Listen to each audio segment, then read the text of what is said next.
Hey, Fred.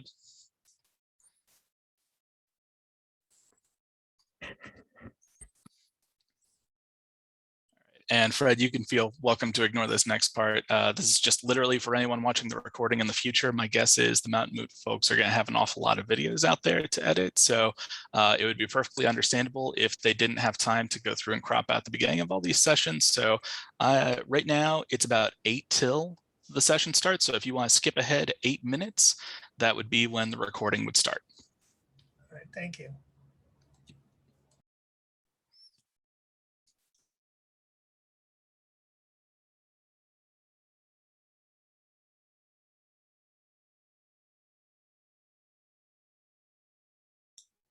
Hey, Catherine. Hi, how are you? Good. How are you doing? Good, thanks. So I just host the room basically, but I'll just give the name of your presentation and then introduce you, and then Okay. Then it's yours. All right, sounds good.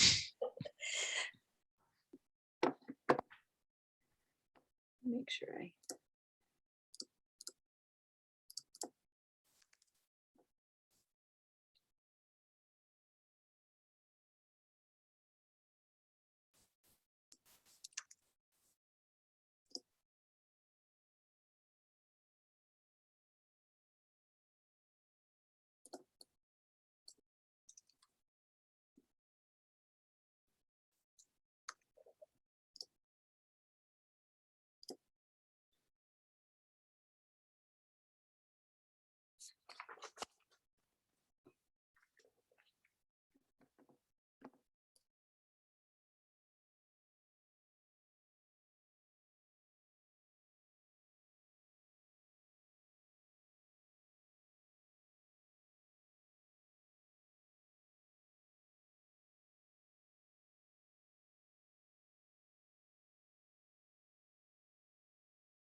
Good afternoon, everyone, or at least it's afternoon in Montana. So we're going to use that time distinction. In the last session, I had someone there from Australia and it was 4 a.m. So salutations might be more appropriate. We're just going to give people a few more minutes to get in, and then we'll begin right around promptly at 1. So. Yep, I just woke up 2 minutes ago.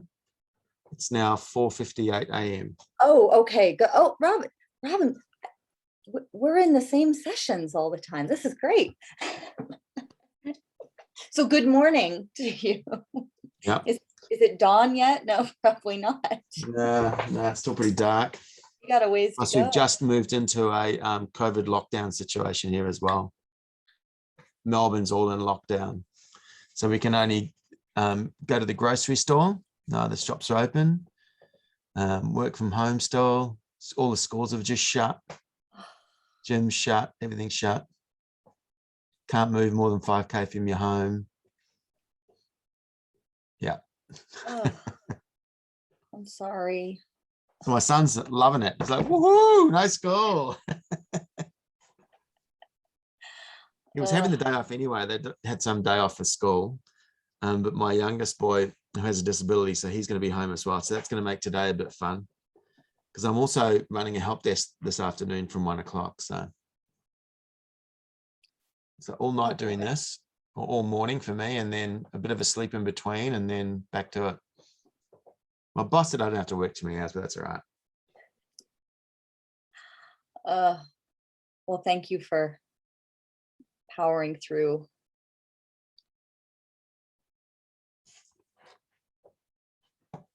Great group. Yeah, I think I'll be firing the coffee machine up between this presentation and the next one, maybe. I noticed yesterday I was starting to fade near the end. But you're in winter, right? Yeah, that's correct.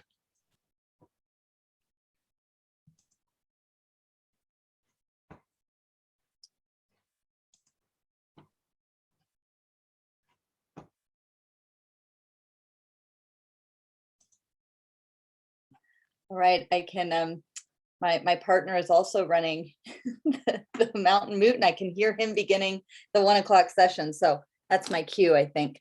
Good afternoon, everyone. My name's Catherine Greiner. I'm a professor at Carroll College and agreed to help out with the Mountain Moot. I do hope in future years we'll be able to see each other in person, but it's really nice to be gathered with such a global community here at the Mountain Moot. It's a real treat, especially for us in Montana. It can feel a little isolated, so this is nice. Today we are blessed to have this presentation from MichaelVaughn, and the title of the presentation is, Michael, can you remind me? My email just went down. Can you remind us the title? No problem at all. The title is Design a Presentation Your Brain Will Love. Design a Presentation Your Brain Will Love. Thank you so much. And without further ado, I'll hand it over to you. All right, sounds good, everyone. I'm going to go ahead and share my desktop here. And just hiding the Zoom controls. Hopefully you should all see the title slide now. Perfect. I'm seeing some thumbs up, so that's excellent. I do want to say as a quick heads up, I am not able to see the chat while I'm in full screen mode, unfortunately. So if you post any questions in there, I'll be happy to get to them toward the end. But sorry, I just need to hide the Zoom controls one last time. But I will be happy to stick around as long as you need to answer any questions that you happen to have for me.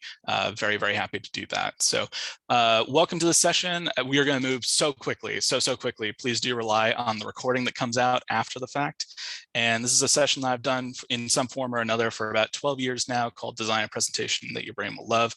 I wanted to first say thank you to all of you for actually joining me today. I really appreciate it. There are live sessions. The conference schedule is great. And for you to choose to be here is really meaningful for me. I really genuinely appreciate it. So thank you to you. Thank you to the Mountain Moot organizers. Thank you, Catherine, for hosting the meeting. I really do appreciate it. And like I said, I'll stick around and answer any questions that you have at the end. Just to get the most commonly asked question out of the way now, yes, I am aware that I look kind of like Seth Rogen, so we don't have to talk about that later. But to tell you a little bit more about me personally, my name is Michael Vaughn. I work with eThink by OpenLMS, and I also freelance as a presenter. In my free time, I like to make things. In particular, I'm a woodworker. So my favorite project over the past year or two was when I built our daughter's crib. That was a lot of fun for me. That was a really cool project. Professionally, I've also been able to do some really interesting things. So I had the opportunity to form the first makerspace at Elon University alongside a colleague there. If you don't know what a makerspace is, it's a space where you make things.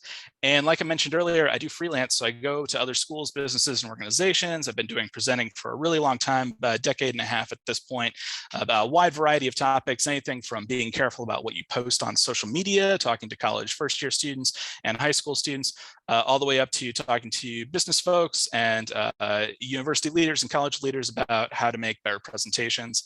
Probably my favorite presentation so far was when I was able to accept an invitation from the Obama administration to go to the White House and do a presentation there. So that was actually, I'm going to talk about that forever. Never going to not mention that. That was a lot of fun for me. Now, I think it's important in any presentation to start by establishing expectations with your audience.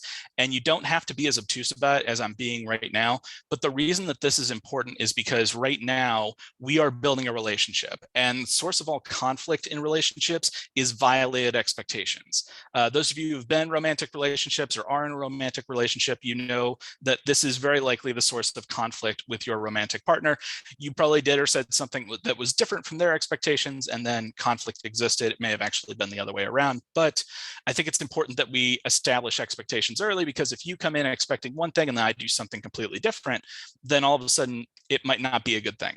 So in terms of expectations and the way that I'm viewing this presentation, this is an assumption that I'm making about all of you in this presentation. You are your brain. We like to think of ourselves as the outer shell, right? But really the brain is the summary of all of our experiences. It filters all of our new experiences based off of those experiences. So you are your brain. I'm really interested in what does the brain do? What does the brain do poorly? How does the brain work when it's trying to form new memories? How does the brain like to learn? And those are some lessons that I'm going to be using as a filter over the rest of this. I consider the brain to be so important that a lot of people don't realize how much work it's just doing for you all the time. In exercise science, there's a concept called the resting metabolic rate, which means if you just laid in bed and did nothing but watch Netflix and play on your phone all day, your body's still going to burn a base level amount of calories to keep you alive and in existence. And of that base level amount of calories that it burns just to keep you alive, your brain is going to use almost a quarter of those calories, which is amazing. So since your brain is doing so much for you, and that's kind of how we're looking at this presentation, I need to ask you a question. So I must ask you a question. This is as bad as the jokes are, by the way. They're all better from here. I want to do a little brainstorming session with you. And I do this with every group that I work with. We're actually going to do something called a Zoom bomb. So if you've never done a Zoom bomb before, what's going to happen is I'm going to ask you a question, and I'm going to ask you to type a response to that question in the chat, but not send it. So you're going to type it, but not send it. And then when I say go in a minute or two, we'll all send our responses all at the same time. And then that way the chat just kind of blows up a little bit. And then we don't have a bunch of chat stuff like floating through. So I'm going to post a question. You'll post a response in the chat, and then we'll all send at once. That's basically how that works. And this is the question: what does good design look like? So if I said, what are some single words or short phrases that you would use to describe good design? What are those single words or short phrases? So go ahead and just type one of those into the chat. Don't send it just yet. I'm just pulling up the chat on my end. And we'll give about maybe 10 more seconds to write something down.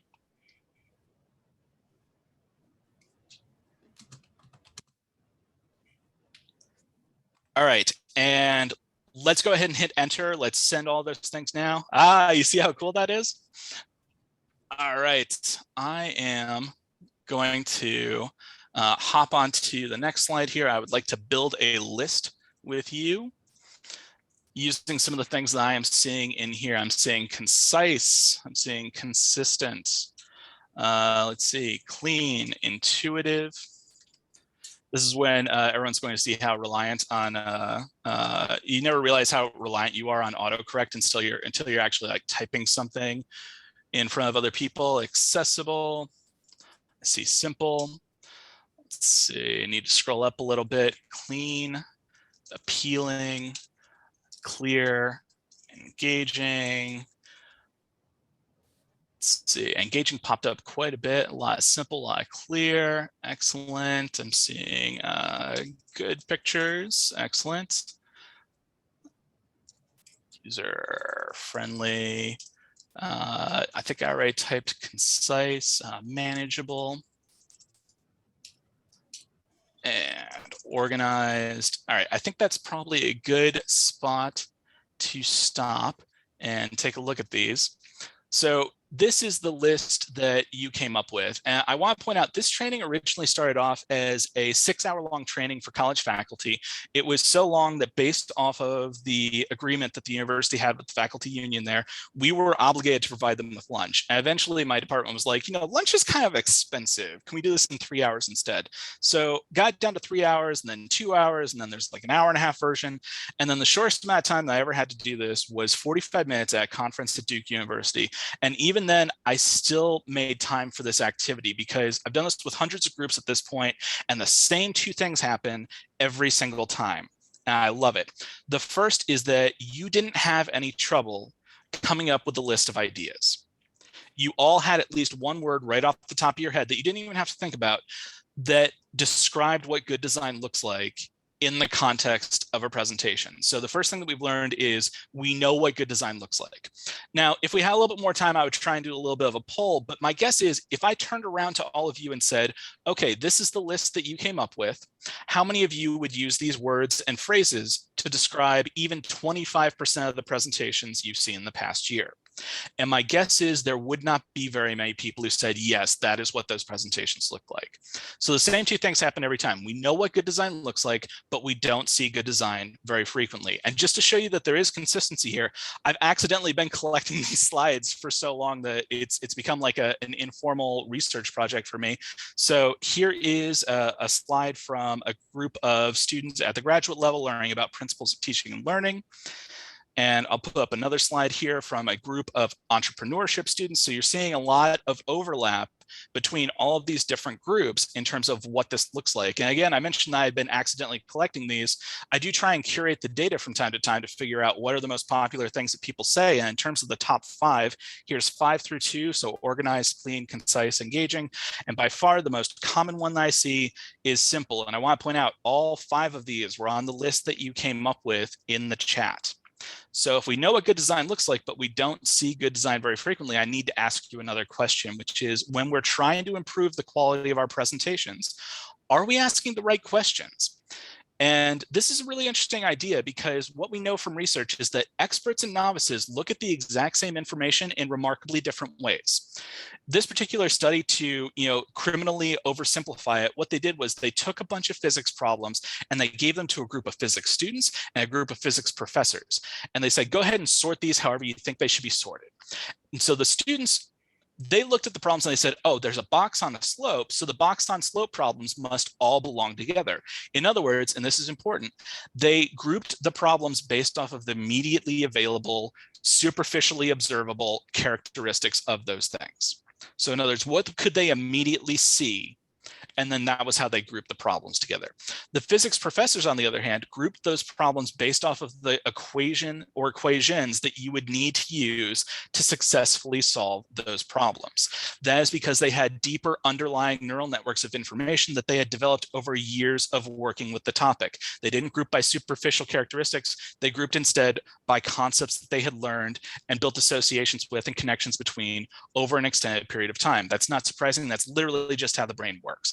But when we move that over to presentations, usually when people are like, hey, Michael's actually kind of good at presentation stuff, like better than the stuff that we usually kind of see, and like when I get asked for advice, the things that I'm asked for advice for fall more on that superficial side of things. It's like, what's a good typeface, or what's a good color scheme? And type and color are important elements of design, but they're not going to make a bad presentation better. And so what I would suggest is that we're probably not asking the right questions in terms of how we're actually going to make our content better. I think we need to focus on the content first, then the design. That's basically the structure of this session. One book that I would really recommend that you pick up, because it actually addresses this, is called Presentation Zen. It came out in 2007. The lessons have been fairly timeless at this point. And by the way, you can get the first edition of this book for like $7 on Amazon. I don't think that the second edition is worth the extra $10. It's kind of like, I don't want to pick on anybody. It's kind of like when a textbook company like rearranges the chapters in a textbook, and then they're like, okay, now we can sell it for $200 more. It's not. Edition 2, you don't need it. Edition 1, perfectly fine. $7 used on Amazon. You can find it even cheaper. But the author, Gar Reynolds, addresses this issue of what are some of the best questions to ask if we want to improve our presentations. He suggests 2, and I'm going to add a third. And those questions are, what is my point? So why am I up here talking? What's the purpose of my presentation? And then the next one is, why does it matter? In other words, why does it matter to my audience? Why should they care about what I have to say? What's in it for them, right? What's the benefit? And what is my point and why does it matter? Those establish the goal and purpose of the presentation. It becomes a lot easier to make decisions about what you're going to include and how you're going to approach that presentation once you know the answer to those 2 questions. And along the way, I would encourage you to incorporate a simple third question, which is just why. Like, why am I doing it this way, but not that way? Why am I planning to talk for 4 hours when we can incorporate some activities in between things like maybe video clips or stories, or engaging activities where the learners get to interact with one another? We can even apply this to how we build presentations. Because again, if we had time for another poll, I would ask you, how many of you start building your presentations on the computer, right? And my guess is the majority of you start building on a computer when you're trying to build a new presentation. And I would say, why do we do that? Because it's kind of an aimless approach. PowerPoint's very limited in terms of how it will let you think about something. It only lets you think in thought after linear thought after linear thought, slide after slide after slide. And that's not really conducive for how we actually think about things. We think about things in a really organic, complex way. And to have it neutralized down to a series of bullet points is really difficult when we're trying to plan out what we want to talk about and how we want to talk about it. So I'm going to give you a process that I share with everyone from high school students all the way up to business leaders that only takes us, it can take as little as 10 minutes to go through the idea generation process here. And it's a very fast thing that you can do. You can spend as much time with it as you want, but it's just a process to help build out the content of the presentation before you ever get to the slides. And it's meant to be done fully analog. Like, we're not going to use a computer at all for this process. And it starts with a simple exercise where we return to those first 2 questions. What is my point and why does it matter? We're going to answer each question with 1 sentence each. So 1 sentence each. If you can't get it down to a sentence, your topic is probably too broad. And I would encourage you to revisit narrowing that focus, because if you can't get this down to a sentence each, it's going to be really difficult to communicate to the audience why they should care about what your topic is and what your topic is in general. Once you have the answers to those 2 questions, you have 2 sentences, okay? You are going to grab a Sharpie marker and you're going to grab a note card, 1 note card for each question, and you're just going to write out those sentences so that 1 sentence is on 1 note card and 1 sentence is on the other. That way you can see at any given moment, what is my point and why does it matter? You can see the answers to those questions. And then you're going to take the Sharpie marker and you're going to grab a stack of Post-it notes, Post-it brand Post-it notes, not stickies, not the knockoff ones, Post-it brand Post-it notes. Let's be real with one another. We know that the knockoff ones, they don't stick as well. They flutter off the wall after 3 minutes. So get the actual Post-it brand Post-it notes, take your Sharpie marker. It's important that you use the permanent marker for this, and write down any idea that you can think of that can go into this presentation. And there are only 3 really basic rules for this. Use the Sharpie to write, because it's a 3-inch by 3-inch piece of paper. And if you're using the Sharpie, it forces you to be more concise with your writing because you can't write a ton of stuff. Okay, so concise was one of the words we said represented good design. We're going to use that in our generation process. So use the Sharpie marker. Only 1 idea per note. We're not going to overload our notes with these. We're just going to stick with 1 idea per note. And don't censor yourself at this part of the process, because even if something turns out to be a bad idea down the road, the cool thing about bad ideas is they can be really helpful in terms of illustrating why something else is a good idea. Okay, so don't just skip writing something down because you think it might not work later. Go ahead and write down anything that you can think of. As you're doing this, I would also encourage you to grab a different colored stack of Post-it notes and write down things that I would call resources. And these are things like videos, websites, case studies, stories, quotes, anecdotes, things that stand out a little bit from the other content. And the reason I'm encouraging you to put these in a different color is because usually these things like case studies or stories or video clips end up being kind of tent poles in your presentation. In other words, they are things that prop up your major points and you build a lot of content around them. If you think back to some of your favorite presentations, they probably reach some sort of emotional apex at the delivery of a quote or a video or a story or something like that. So that's why we're going to put these in a different color so that they're an easier thing to spot. And we're just going to lay these all out on some flat surface near us. It could be a table, it could be a wall, it could be a whiteboard. Here's one example of what I mean by this. This is someone I had worked with several years ago who went through this process, and they've got the slightly different colored Post-it notes in the top right corner. They used like the light pink. I probably would have gone with the blue, but it worked out for them. They've got their "was my point" and "why does it matter" on note cards at the top, and they've got their Post-its here on the table. And this is going to work really quickly and really well for two important reasons. One is no one else thinks about your topic the way that you do. Even if your topic is the most common topic in the entire world, you know, it's just like water, you are going to think about it differently because you are you and everyone else is everyone else. So you are going to be able to get this information out of your brain in the way that makes most sense to your brain. The next thing is you're also giving your brain the opportunity to do something that it's really, really good at, or really, really likes to do. It's not always good at, but it really likes to do it, which is take information and put it into boxes where it thinks, okay, this stuff belongs together. This stuff all has something in common, so we're going to put it together. And the cool thing about this process is since these are Post-it notes, you can just pick up and move the stuff together if you think that it belongs together. That's why on the right side of this image in the bottom right corner, you see so many yellow Post-it notes together. That is going to be one chunk of content within this person's presentation. So this process can be done in as little as 10 minutes. You can do more if you want, but it works so well because it's reflective of how we actually think. Now, as you start to get those little pods of content in your presentation, you can start to think about how are these pieces of content actually going to fit together and then flow together in a larger narrative within my presentation. The cool thing there is you can start to rely on the world of storytelling to borrow some devices to tie that content together. And storytelling is actually really easy unless you Google storytelling techniques, because then you're going to find stuff like the hero's journey, which is a 12-step process to explain how Lord of the Rings worked. And that's way too intense for most presentations. Also, if you ever pull that off, please send me a link because that would be cool to watch. But again, a little too intense for most people. But I think that there are 3 more basic storytelling techniques that you can use in a wide variety of circumstances that work really well for content, and I wanted to share those with you. The first is a concept that I'm going to borrow from the world of marketing called the golden circle. And the idea behind the golden circle is that most companies talk about what they do in their marketing. Better companies talk about how they do what they do, but really great, effective marketing companies talk about why they do what they do. And to give you a quick example of what this would be like, it would be like the what would be, we're a shoe company and we make shoes. And the how would be, we're a shoe company, we make shoes, but only using materials that are grown on the eastern hillside in this really specific Italian village.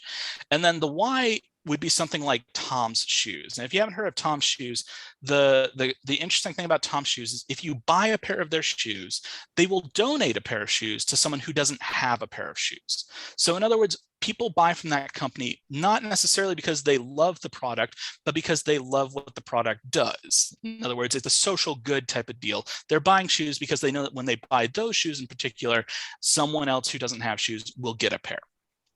I think that we can borrow this model and apply it over top of the content in our presentations. Because if you think about it, most of the presentations that we sit in are what presentations? It's just someone going out and basically giving the adult version of a book report about a particular topic where they dump as much information on you as possible. And then sometimes you get in those how presentations where you learn a little bit more about the inner workings, and it can be a bit more engaging and interesting. But my guess is the most engaging presentations that you can think of, like if I said, which presentations do you really love the most? Could you make a list?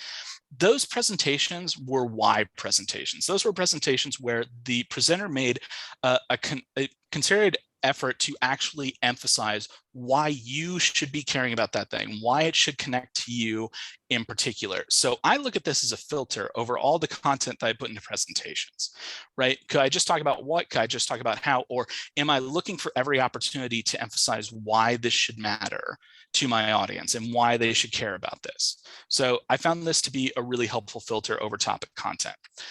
Another storytelling technique that can work really well, especially if you're trying to present something in kind of a favorable or unfavorable light, would be framing. I take a lot of pictures. I wouldn't even call myself an amateur photographer. I take all my pictures with my phone.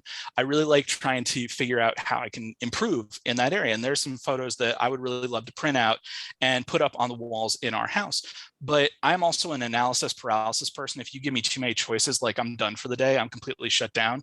It was hard enough knowing that I'm in the Eastern time zone and this was a 3 p.m. appointment. So I've been thinking about this literally all day. And so it's just one of those things where the thought of getting a frame is really intimidating. I know it sounds silly to some of you, but the frame changes how the picture looks. And not only that, depending on the kind of frame that it is, it can change how the things around that picture look in the room. And if the frame is large enough and interesting enough, it could become the centerpiece of the room. And just like those physical frames can change how the photo looks and the things directly around the photo, or even the entire room that the photo is in can look, the metaphorical frames that we use when we talk about content can change how the audience perceives that content, the things directly adjacent to that content, and really even the topic as a whole. So when we're talking about framing, we're not talking about lying, we're not talking about misleading. What we are going to do is take an objective view of all the available objective information and craft a way of talking about it that works best for our presentation. Let me give you an example of this at a really large scale. Beijing hosted the Summer Olympics back in 2008, and then a really interesting media study was done to figure out what was the primary narrative about how the Olympics went in the US media versus the Chinese national media. And what they found was that the primary narrative in the US media was around total medal count, where the US won by 10. So if you were like looking at newspapers, watching TV shows back around the 2008 Summer Olympics in the US, the emphasis was on total medal count. We beat our longtime Olympic rival China by 10 medals, and everyone chanted USA, and it was great. Yes. Hello. Okay, I'm going to assume that maybe someone was just unmuted for a second. But now the slide that I'm about to show you, the numbers will still add up to 110 and 100. But again, the US media, we were focused on total medal count, where we won by 10. In the Chinese national media, the focus was instead on gold medal count, where they won by 15. And so this was a classic quality over quantity framing. So it's like, we didn't win the total medal count, but we did win significantly more gold medals. That's the most obvious framing on this slide, which is quality over quantity. But there's actually a really interesting secondary framing here. And it's meant to be invisible, which is why it's so hard to notice. And that is that when you break the numbers up like this, it is not obvious that China lost the total medal count. Right? So they're using framing to emphasize a positive, which is the gold medal count, but also to de-emphasize a negative, which is the total medal count. So when we're talking about framing, again, we're not lying or deceiving. What we are doing is looking at the objectively available information and crafting a view of that information that works best in our presentation. The third storytelling technique that can be used in a wide variety of circumstances, but works especially well when you're trying to pitch an idea to an audience and convince them to try something out, would be the idea of contrast. Contrast is a 3-step process. The steps can go in any order, but the general idea is you're talking to the audience about how things are, how things can be, and according to you, how we get there. And yes, this is a terrible use of a Venn diagram. Doesn't make any sense at all if you think too much about it, but that's okay. You all know what I meant. So the idea with contrast is, how are things? Things are bad. And the reason that things are bad is because things could be so much better. In fact, the more distance you can emphasize between how things are and how things can be, the more likely the audience is to go, we should probably do something about this, right? And that opens you up to be able to present a solution. Now, it's a really terrible experience to stream video over Zoom. So I have this 2-minute clip that I put in the site for this or for this presentation. I would encourage you to go and watch that after the presentation. It's only about 2 minutes and 16 seconds. It's Steve Jobs introducing the original iPhone. And I've included some bullets underneath the video in the course site that will give you some things to look out for, because he does a really good job of using some of these storytelling techniques that we just talked about, in particular contrast and framing, to present the idea of the iPhone to an audience that was used to smartphones that were more like Palm and BlackBerry, Motorola, phones that had built-in physical keyboards. And so I would encourage you to take a look at that. It's a really excellent use of contrast. It's really excellent use of framing as part of contrast. Like I've talked about these storytelling techniques as if they are individual things, but they can actually be worked together very effectively. So I would encourage you to take a little bit of a look at that after the session today. Really excellent use of framing, especially when he's talking about the keyboards on the phone. Really excellent use of contrast to present why the iPhone is so good. And not only that, he uses a fourth storytelling technique when he presents his solution. He just uses a metaphor, which I didn't put it on its own slide because you all know what metaphors are. I know that they're pretty straightforward. But he uses a metaphor to present a solution. And what I love about that use of a metaphor is that he made it seem like common sense. It made it seem like, why are we already doing these plastic keyboards when we could be doing a full touchscreen phone? And this presentation was so important that my guess is probably all of you in this session, with the exception of maybe 1 or maybe 2 people, have a full touchscreen phone at this point. And this was only 14 years ago. So this is a pretty big deal for this presentation. But again, it streams over Zoom very poorly. The sound doesn't always work consistently. So I would encourage you to watch that a little bit later. It's about 2 minutes, 15 seconds. Let's say you've done all that though. Let's say you've got your presentation together, you have all of your content mapped out, you have these storytelling techniques that you're using to present your content. And I know that I've spent a lot of time harping on this instead of talking about some of the visual aspects of this, but the reason being is if I black out my screen, let's just say my slides just died, then what happens next? I still have to do this presentation, right? I still have to go through and do this presentation, even if I can't actually see what's happening. So I can't always rely on the technology. And when COVID is hopefully not as much of a thing anymore and we're able to return to more face-to-face interactions, projectors die, laptops die, there are any number of things that could go wrong with the slides, but a good presentation can exist without those things. So let's say we have our content together and we do actually want to build out some slides to go along with that. Well, I think if you look at the research into learning, there are 3 overall concepts and several smaller concepts that really float to the top in terms of giving us an idea on what we could do to make our presentations more effective. The first is something that I would call dual channels. And dual channels is really a question of what is your brain good at doing? Because if we know what the brain is good at doing, we can give it more opportunities to do that thing, right? We don't want to go out of the way to do something that we're bad at. We like doing things that we're good at. So let's try and make it as easy as possible for our audience. Now, the idea with dual channels is that your mind processes information primarily in 2 channels. And before I go any further, I want to be really clear. I'm not talking about multisensory memory, which is a similar but separate concept. Multisensory memory is kind of like when you smell the air and it smells like the 4th grade Scholastic Book Fair on a chilly Tuesday in October of 1994, right? The idea being that the more senses that are activated when a memory is formed, the more powerful it is, the easier it is to recall later. That's not what we're talking about here, because it's very difficult to stimulate someone's sense of smell in a positive way during a presentation, unless you're in a cooking class. So what we're talking about with dual channels is that your mind processes information primarily in 2 channels, and that is what you see and what you hear. Those 2 channels, the inputs for those are actually processed in separate regions of the brain, which is really interesting. The assumption is that they're processed in separate regions so that the inputs don't overwhelm one another. And as it turns out from research, we know that when what you see is complemented by what you hear, it forms a more powerful memory that is easier to recall at a later date. And I don't think it's any surprise that this concept actually shows up in adulthood all the way down to kids' toys, like kids' toys for babies. I don't know how many of you also have See and Say, but this is a classic example of dual channels, because what you see is complemented by what you hear. You even have not just the pictures of like the cat, but you have the sight word cat, and then you have the thing spinning around that goes, the cat says meow. This also shows up in research for adults. So there was a really interesting study where what they did was they gave verbal instructions 2 participants, and then they left for a little bit, and then they came back and they tried to see how much could they remember from things that they were just told. And I rounded these numbers to be a little bit nicer for our presentation. They were actually a bit more specific, but again, we're in a presentation, so I've rounded them a bit. And those participants could remember about 10% of the verbal instructions. There was another one where they were given visual instructions instead, and they weren't told anything. Waited a little bit, came back, did the same type of assessment, and they could remember about 35% of the visual instructions. So we're already looking at like a 350% increase in performance just by going visual, which is a really important metric.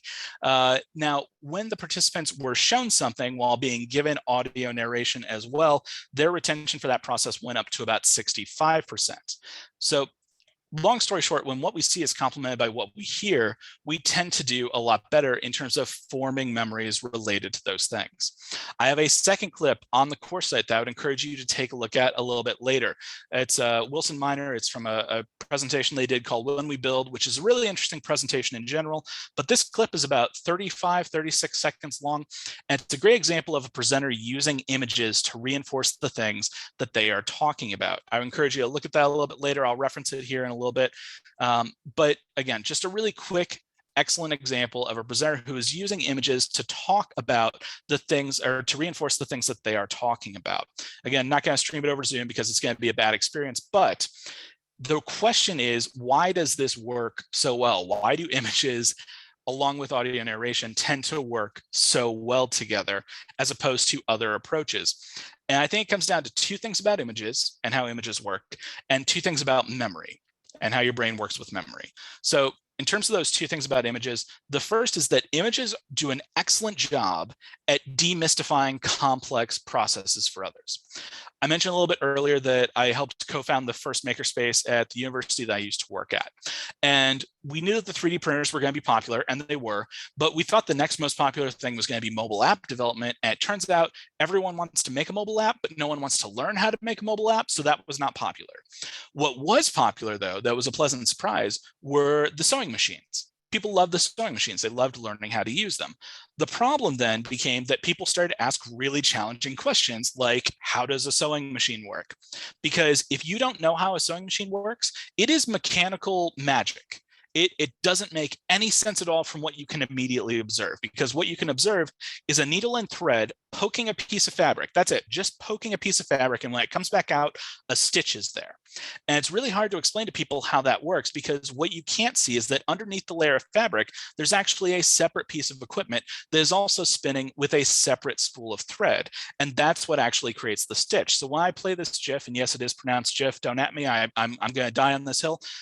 This will look a little choppy over Zoom because it's a little choppy in real life, but this does such a good job of explaining to people how the sewing machine is actually working behind the scenes, and then that helps contextualize why we suggest they do or don't do certain things. So images are really good at demystifying complex ideas. The next thing would be visual superiority effect. And what that means is that we are really good at decompressing information in images. That also means that images are really good at densely packing information in. What we know from research related to fMRI scans is that about half of your brain is devoted to either directly or indirectly processing visual sensory input. So of this brain that uses a quarter of your resting metabolic calories every single day, about half of it is devoted to processing visual information. It's very good at decompressing all that information really quickly. So this is a picture from the university that I worked at previously. And I love to show this to people who have never even heard of this university, because there's so much information that you can pull from this photo without even thinking about it. You can figure out where they are, right? They're in a dining hall, which helps you figure out, oh, they're on a college campus, because I see on the shirt of the gentleman here that it says Elon University. So I know that they're at a university. We're at a college campus. We're in a dining hall. I can see Elon on 3 different shirts. I can tell that it's midday because there's someone in the background wearing sunglasses. There's sunglasses clipped to the shirt of the person in the middle. There's a lady off to the right who is holding a pair of sunglasses. So I know that it's midday. I can see people wearing short sleeves, but long pants. So it's probably early fall, right? It's not midsummer. So there's a lot of information that you can pull from this photo really quickly without even thinking about it. And that's because images do a great job of condensing information into one spot, and our brains do a really great job of decompressing that information very quickly, in some cases almost instantly. So that's two things about images. Images are really good at explaining complex concepts, and they're really good at densely compacting information that can be rapidly decompressed by our brains. Now, two things about memories. The first is about how we form memories. So when we are introduced to new information, what our brain is going to do is go, okay, here's this new information. What do I think is related to that? Let me go ahead and form some connections between that and things that I already know. Let me give you an example. Let's pretend that you are 4 years old and you have a Dalmatian at home, but you don't have a CNC. That's going to be really important here in a second. So you have this Dalmatian at home, you're 4 years old, no CNC, your parents take you for a drive, and for the first time ever in your life, you see a cow, and 4-year-old you makes a very reasonable conclusion that that cow is actually just a weird dog. And that's a reasonable thing for a 4-year-old to do because they have so much in common, right? They are furry animals, black and white spotted, with weird ears and a wet black nose and a tail, and they walk around on all fours and they like to eat grass. There's a lot of things that these two animals happen to have in common. It's only when you're older that you develop more sophisticated neural networks of understanding where it's like, okay, there's a difference between a canine and a bovine. There's a difference between a domesticated pet and a domesticated livestock animal. So when we're introduced to new information, we're going to try and connect to other things that we know. I don't know how many of you have ever seen the Pixar movie Inside Out. It came out about 6-7 years ago. They talked about long-term memory in that movie, and they actually did a really unfortunate job when it came to how long-term memory actually works, because they presented this idea that when you form these memories, if you don't use them, they go down this pit and then they're deleted, right? They're just gone forever.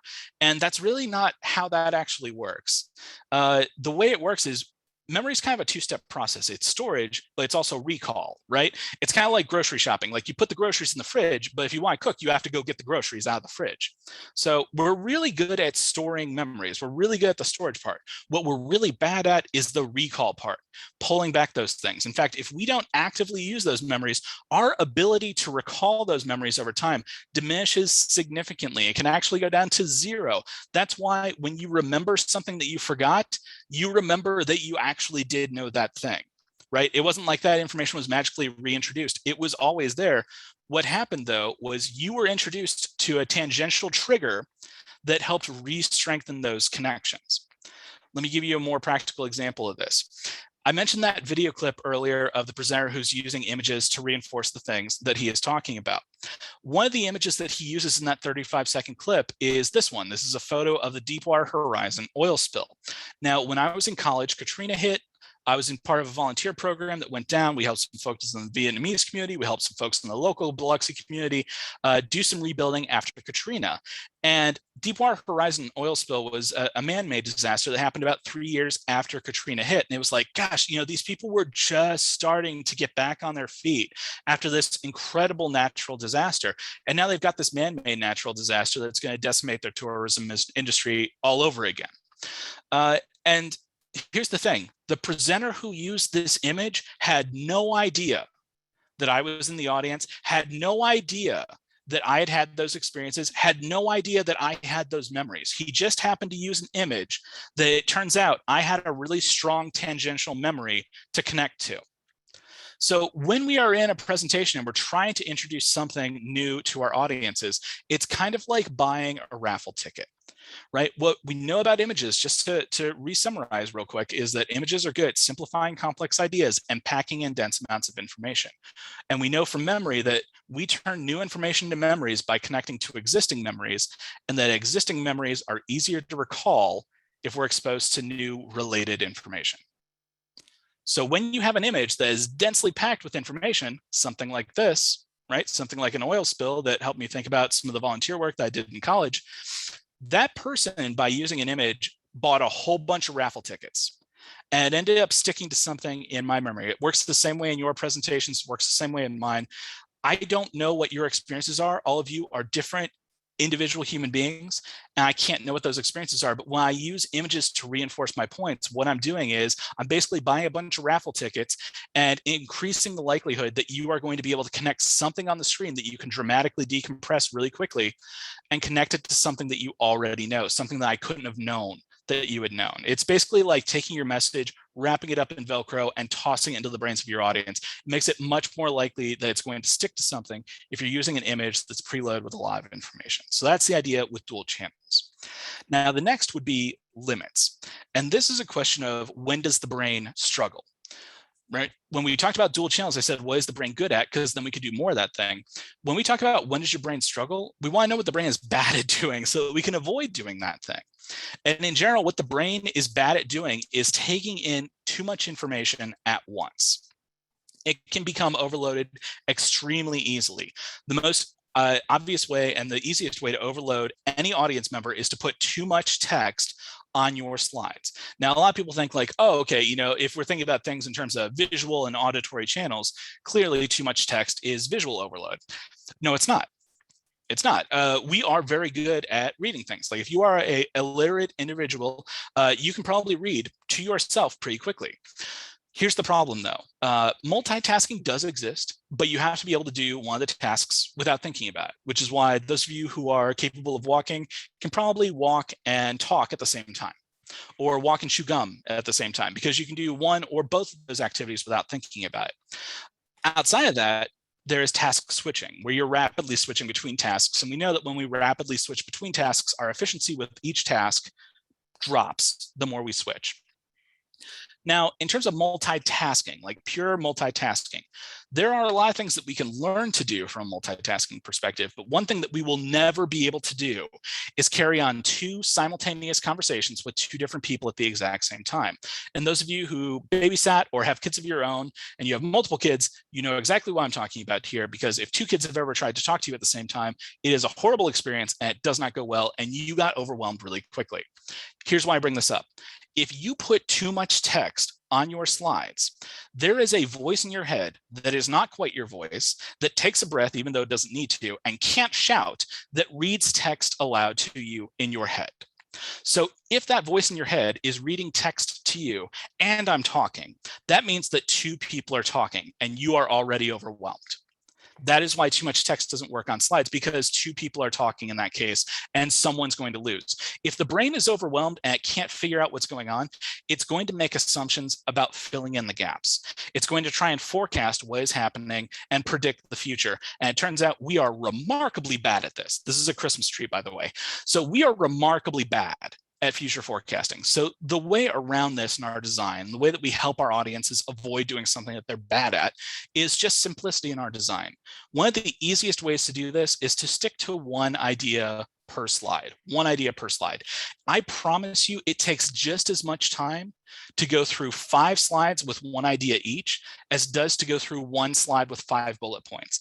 And I'm telling you that one slide with 5 bullet points is much more likely to overwhelm your audience than 5 individual slides with one idea each. That's why earlier when I talked about that process that you can use to build out your presentations, and I was such a stickler about only one idea per note on the Post-it notes, that's because those notes were eventually going to become slides. You want to make sure that you're helping your audience ahead of time. This also extends to things like charts and graphs and data. People love to give way too much data in presentations. You've probably sat through a presentation like this within the past year. The purpose of data in a presentation is to tell a story. If you have a lot of data, I would encourage you to put it on a handout and then provide that separately so that they can go through all the data somewhere else. Usually, within all that data, there is a story or 2 or 3 that actually explains what the data even means. So if I have a chart like this, this is what I typically see in presentations. It's way too much. It's probably not even legible for most of you, especially since we are streaming on Zoom. My guess is that if I were to simplify this down to maybe 4 data points to make it a little bit easier to read, then this chart would actually be a little bit easier, even though it's the exact same information, but made easier to read. And my guess is even streaming on Zoom, even if you have a smaller window, this is easier to read. And this is basically telling us that, hey, obesity is a problem in the United States, much more so than it is in any other country, and it might be something that we want to look at. Now, simplifying data like this means that even when I shrink it down to a quarter of its original size, you can probably still read what's going on there. And it's not overwhelming. It's just 4 data points, but it tells a story that, hey, we might want to look at this public health issue. The chart on the right, which is what typically ends up in presentations, again, way too much, definitely not legible at a quarter of its original size. It's not even legible at 100% of its usual size. So even though our brain is really good at processing information when what we see is complemented by what we hear, our ability to process that information is very limited and is overwhelmed very, very easily, usually by too much text or too much information all at once on our audiences. So we don't want to do that to them. That's the idea with limits. Now, the third, and I will be honest, we may run over a couple of minutes, so no harm, no foul if anyone needs to hop out right at 150, or for me, it's 350. I will stick around as long as you need for questions and things like that. But again, I may run over just a few minutes. I apologize in advance. I appreciate your patience with me. The third would be support. And this is a question of how can you support the brain while it's trying to form new memories and learn new things. We talked a bit about long-term memory just a couple minutes ago. You have a second form of memory that you're probably familiar with called your short-term or working memory. The way that I explain this to students when I work with them is that it's like your brain is constantly recording a video on a 30-second loop, and whatever makes it to the 31st second, if it wasn't important, it's like it never happened. And they're rightfully so a little skeptical when I share this. They don't always believe me. And so I always ask them 2 questions for in-person presentations. As I do this at conferences too, if it's in person, but we can't really do that here. And you'll see why. So I asked them 2 questions. The first is, where's the closest bathroom? So let me give you an example. This is one of the classrooms I presented at about a year ago, pre-COVID, and this was for a public speaking course. They had started, the course had started in August. This presentation was in November. They met about 3 times a week. And I said, where are the bathrooms? Where's the closest bathroom? And they all pointed at the door, because right across from the door, that's where the bathrooms were. And it makes sense that they would know that information, because we all have to use the restroom several times a day, right? So it's really advantageous to know where the bathroom is. And then I asked them a second question. I said, where is the closest fire extinguisher? And no one knew. And I thought that of all the sessions where I had done this, this one was the funniest to me, because the fire extinguisher was literally right next to the door. They would have had to see it every single time, 3 times a week since August. It was early November that they had opened this door. The fire extinguisher was right there. But when was the last time you had to put out a fire? We have to go to the bathroom several times a day, so it makes sense that that information would get stored. But when was the last time most of us had to put out a fire? It doesn't make sense to memorize where this thing is, even though we've seen it all this time.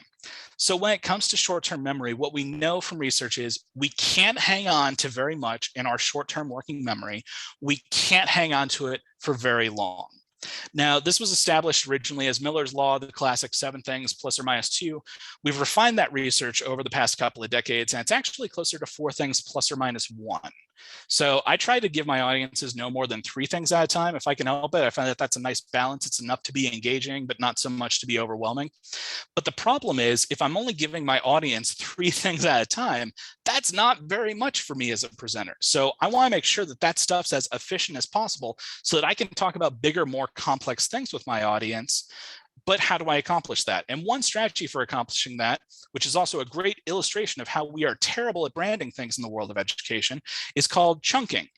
And the idea with chunking is that chunking actually makes big things smaller by making them bigger. Here's what I mean by that. Several years ago, my health had really been out of control. This is about a decade ago at this point. And, I weighed over 300 pounds. I was a smoker. And so I really wanted to make some serious changes. So I quit smoking, started drinking more water. And one of the things I did was I started working with a registered dietitian named Veronica. And one of the things that Veronica would always come back to with me was, she was like, you should really be eating kale. Kale's really good for your liver. Like, how do we get you to eat some kale? And I would constantly say, like, I don't like kale. It's earthy. It's bitter. It's not my thing. I don't like it. I don't want to have kale. And then eventually she came back with a new approach. She said, I work with clients who have children, which I only years later realized what she meant was, you are being a child. And so she said, I work with clients who have children. And what they do is they take the kale and they run it through a food processor, and then they work it into like a turkey meatloaf or, you know, turkey meatballs, something like that, like a healthier recipe. Long story short, you work it into something that you know you like to eat. And I was like, that's actually a really smart metaphor, because when we remove the information that our audience doesn't need, we make it easier for them to remember complex things while also clearing up space to add in other optimized content, right? Those of you who work at a business or a university or a school where your phone numbers are truncated, in other words, you only have to dial like the last 4 digits to get someone else there, you are a perfect example of how chunking can work so well, because a phone number in the United States is 10 digits long. And we try and remember that through the use of a pattern, as an example, ... for a phone number. But when you're in an environment like that, where you only have to dial the 4 digits, then what you are saying is the first 6 digits, 60% of that information, we can cut it out. That's a great example of chunking, where you take a lot of that stuff out, but they can unpack that later. They know that, hey, if I am away from work or away from school or away from the university, I know to add in those extra 6 digits, because those 6 digits at the front of the number are probably the same all the time for every number. So here are some other strategies that I'll put up on the screen that work really well for helping you take out that extra information that they don't need while optimizing the content too. Really simple things like metaphors, acronyms, patterns, classifications, prior knowledge, just activating what they know already. These can pop up in a lot of different ways. Like if you, not to take everyone back to French class in high school, but if you remember like the verb conjugation songs that your teachers gave you to help you remember how to conjugate some of the more common verbs, those things are really great examples of how you can take complex information, but build it out in a way that's a bit more optimized. Now, this does require a second thing, which is historically called re-encoding. And what that means is if we have a really big topic that we've broken into pieces for our audience to make it a little bit easier for them, and we've only given them a piece at a time, we have an obligation to show them how all those pieces fit back together into a more cohesive whole. Here's the cool thing about chunking at the end of the line. If you do this whole process and you show them how the pieces fit together, then all of a sudden that becomes one whole piece. And that means that you can now use that as a foundation to start the process all over again. That's why when I went through this process a little bit earlier of talking to you about how to ideate and create your presentation content really quickly, I didn't start here with this image. There's actually like 5 things going on in this image. I started with the questions. What is my point? Why does it matter? And then writing those down on note cards, and then writing stuff down on Post-it notes, and then different colored Post-it notes for the resources. And then we got here. Because if I had started here and tried to explain all that stuff at once, it wouldn't have worked. So I explained this a piece at a time. Then I showed you how it fit all together. And since that point, I've just referred to it as the process. Like I haven't referred to the individual pieces at all since then. I've just called it the process.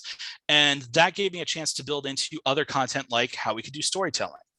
So that's the idea behind chunking. We're going to take out the things that we don't need so that we can make that information more efficient. And it also clears up space for us to take other things that we've done that with and put them in there. And then showing people how to put things together. So that's the general idea behind support. I'll go ahead and put the link to the resources back up here again. I want to say thank you so much to everyone who stuck around the extra 4 minutes and 37 seconds that I took. And I'll go ahead and exit out of here and start my video back up. And we'll go ahead and stop the share. And what questions did everyone have? What questions can I be helpful with?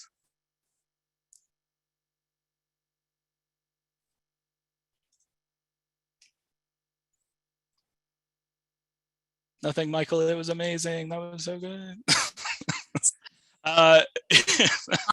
We're still working on making all of it digestible, maybe? Yes, that's exactly it. And again, I am so sorry for going so quickly. I said as much in the FAQs on the site, so please do refer to the recording.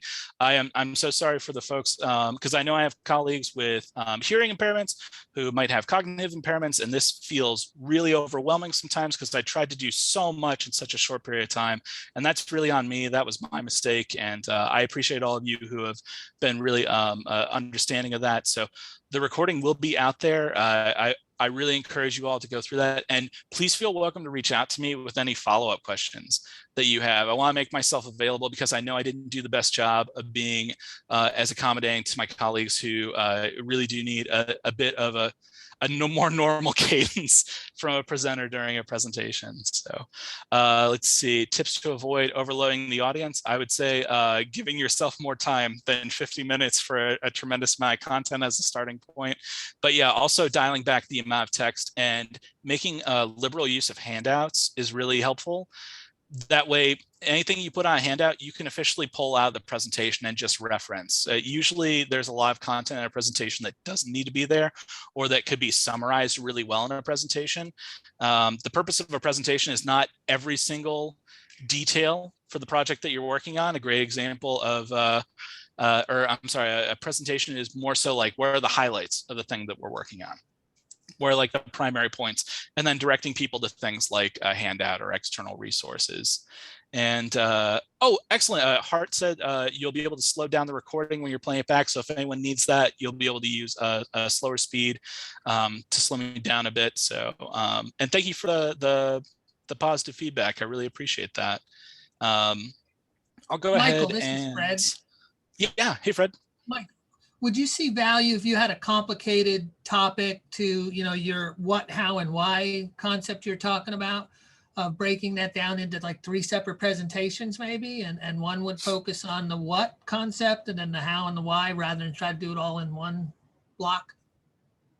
Are you talking about for future trainings or for an individual presentation you're thinking about? In like a future train kind of a thing, yeah. Like if you Yeah, had I think that's I think that's a great idea. Yeah, I really love that, Fred. I usually don't have that. I unfortunately don't always have that much time to work through things. But yeah, I think it would be a really great model to talk about presenting the information, getting into the how, and then really emphasizing the why.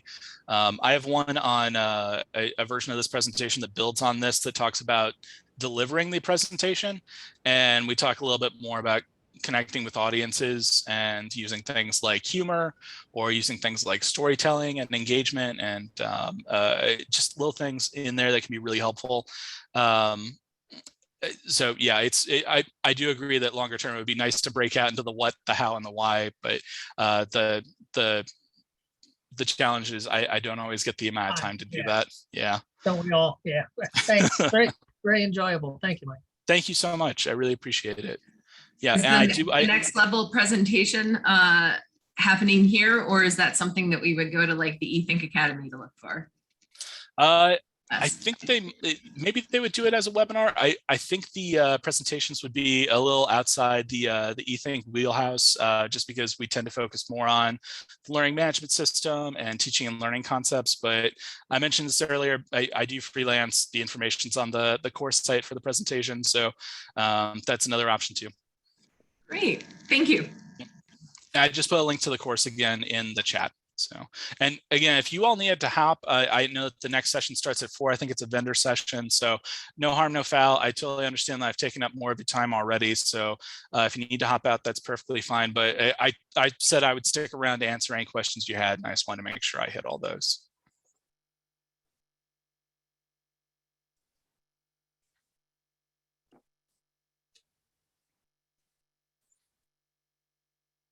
Michael, I'm going to go ahead and stop the.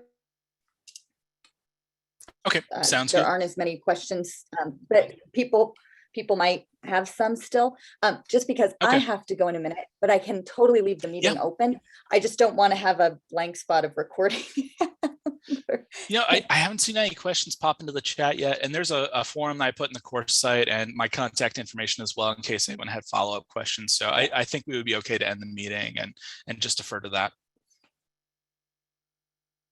More books to recommend. There is actually a list of books on the resource page on my website. I'll go ahead and paste the link in here, the resources for this session. So I do have several books that I list there that I would recommend you take a closer look at, that I've really liked. And most are available at your public library or college library. Everyone, thank you so much. Sorry, Catherine. Michael, this was wonderful. I learned so much, and my students will be very grateful for the tip on. I know not to do more text, but I still do it. It's hard. Yeah, it's really hard. It takes a lot of effort. It is really challenging. Yeah. So they'll be grateful. when I implement some of these insights. So thank you so much. All Yeah, right, absolutely. everyone. Hope to see you at future sessions. Continue to have a great day. Those of you on the East Coast, maybe time for tea or dinner. And those of you in Australia, go get a quick nap, hopefully. So, all right, take care, everyone. Take care. Bye. Bye.